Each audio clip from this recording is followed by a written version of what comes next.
Housing might be the only thing in American life that people complain is getting too expensive, while quietly hoping the one they own becomes worth even more. A renter wants prices to fall. A homeowner, often the very same person a few years later, needs them to rise. Almost all of us are standing on both sides of the same fight. So here's the question this whole video is about.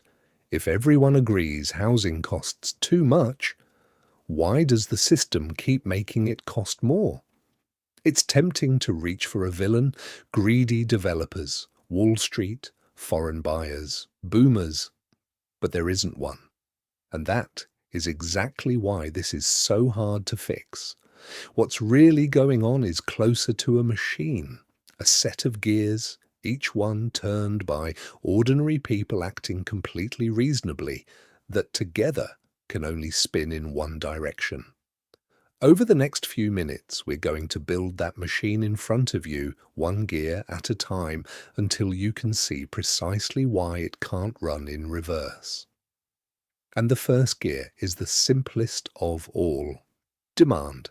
Everyone needs somewhere to live, and in America, owning a home is the dream, proof you've made it. Add millions of new households forming every year, and you get demand that never stops growing. That's gear one.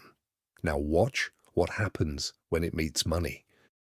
Picture an auction. 10 families want the same house, and there's only one. Yesterday, every one of them could borrow $400,000, so that's about where the bidding stopped. Now the bank lowers its rates, and suddenly each of those same 10 families can borrow $500,000. Nothing about the house has changed. Same walls, same street, same school. But every bidder can now go higher, so they do. The winning bid jumps by $100,000, and not one thing about the home got better. That's the part that trips everyone up. We assume cheaper loans make housing more affordable, but when money gets cheaper for everyone at once, it doesn't lower the price. It just raises the ceiling on the bidding. Because here's the secret about how we actually buy homes. Buyers don't shop for a price. They shop for a monthly payment. Tell a family the house costs $600,000 and they freeze. Tell them it's $3,000 a month and they start measuring for curtains. So for 40 years, we've fed this auction cheaper and cheaper money, falling rates, easy 30-year loans, government-backed credit. It felt like a ladder up into ownership. But poured into a room with 10 bidders and one house, cheap money isn't a ladder. It's fuel. That's gear two. Now follow one of those families. After they win, they stretched, they bought, and over the years prices rose. And quietly, their house began turning into other things. First, it's a home. Then, it becomes their retirement, the equity they'll live on when the paychecks stop. Then it's the kids' college fund, then the family's safety net for an emergency, then eventually the inheritance they'll leave behind. The same four walls are now a retirement account, a savings plan, an insurance policy, and a legacy, all at once. And that changes the person living inside them. The typical American homeowner has a net worth of around $400,000. The typical renter? About $10,000, nearly 40 to 1. And for most owners, the house is the biggest piece of it. So when your home is carrying your retirement and your children's future, you don't just hope it holds its value, you need it to rise. An ordinary, decent person acting completely rationally now has a powerful personal stake in housing getting more expensive. That's gear 3. And look what it just did to the machine. The people inside it are no longer neutral. 2/3 of American households now quietly benefit every time prices climb. So those owners have a stake in high prices and a tool to protect it. But before I name the tool, look at a map of an ordinary American city.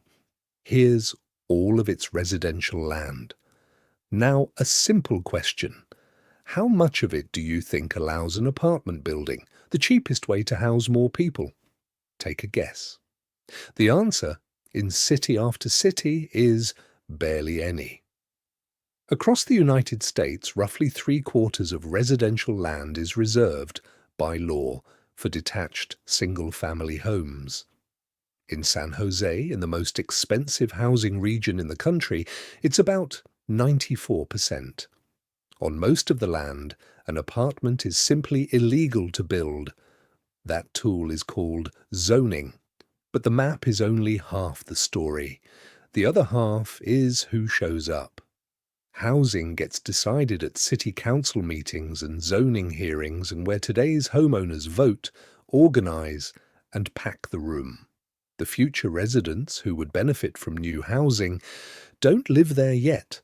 They can't vote on it, so the process keeps a permanent thumb on the scale toward no. This isn't cartoon villainy. It's neighbors protecting a neighborhood and a nest egg. That's Gear 4, and it quietly strangles the one thing that could ease the pressure. By now, you're probably shouting the obvious answer: just build more, flood the market with homes, ease the scarcity, and prices have to come down. So why don't we? Because the one valve that could release the pressure is rusted shut in two different ways. First, the law. We just saw it. On most land, you're not allowed to build anything but a single house. And second, the building itself. Construction is the rare industry that has barely gotten more efficient in 50 years. While factories automated and software ate the world, putting up a house still takes about as much labor as it did in 1970, sometimes more. Add the cost of land, materials, and permits that can drag on for years, and new supply arrives slowly and expensively, even where it's legal. The result? America is short an estimated 3 to 4 million homes. That's Gear 5, limited supply. And now watch, because this is the moment the whole machine comes to life. Relentless demand, supercharged by cheap money, slams into a supply that cannot grow. Prices rise. Rising prices swell the equity of everyone who already owns. Those owners, protecting that equity, use their local power to choke off new supply even further, which makes prices rise again. The gears have closed into a loop. Demand, financing, equity, zoning, supply, each one driving the next, around and around. And here's the part that should stay with you. Every actor in it is behaving reasonably. The machine isn't broken. It has simply switched on. Step back and ask what this machine actually makes. Not homes, we build too few of those. Its one reliable product is higher prices. But the only thing you really need to remember about that is this: those prices don't sit quietly at the end of the line. They loop back to the start. Higher prices mean bigger equity for owners, so they fight new supply even harder. Bigger loans for banks, so the credit keeps flowing. Fatter budgets for cities funded by property taxes that depend on values staying high. The output becomes the fuel. That's what makes this a machine and not just a market. It doesn't only produce high prices, it runs on them. Which raises an uncomfortable question. If this machine hurts so many people, why does almost no one fight to shut it down? Watch what happens to one person over time. They start as a renter, priced out, frustrated, desperate for housing to get cheaper. Then they scrape together a down payment and become a buyer, still hunting for a deal. Then they close, and they're an owner, with their savings, their retirement, and their family's security now riding on a single number. And slowly, almost without noticing, they turn into something else, a defender. Now, a new apartment building down the block doesn't read as good, more homes. It reads as a threat to the most valuable thing they own. The person who once begged for cheaper housing shows up at the zoning meeting to fight it, and they're not a hypocrite.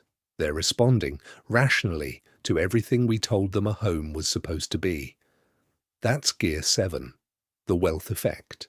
The machine doesn't just have defenders, it manufactures them, quietly turning the very people who wanted it gone into the people who now protect it.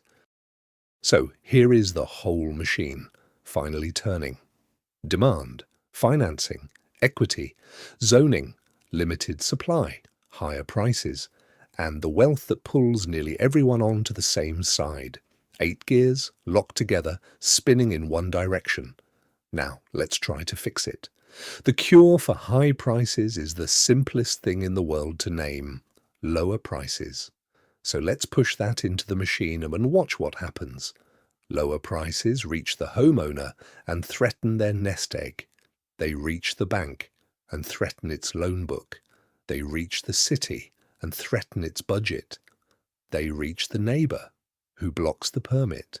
They reach the wider economy and start erasing the wealth that millions are counting on. One by one, every gear pushes back, and the cure is quietly spit back out. The system isn't broken. We keep reaching for that word, broken, but a broken system fails at its job. This one does its job almost perfectly. It protects and grows the wealth of the people already inside it. Housing is not expensive because one gear broke. It is expensive because the gears work together. Every fix we know would help build far more, loosen the local veto, stop asking a house to also be a retirement plan, asks the same impossible thing, that the winners give up gains they were promised. That isn't an engineering problem, it's a human one. And once you stop hunting for the broken part and start seeing the whole machine turning together, you start to see the big picture.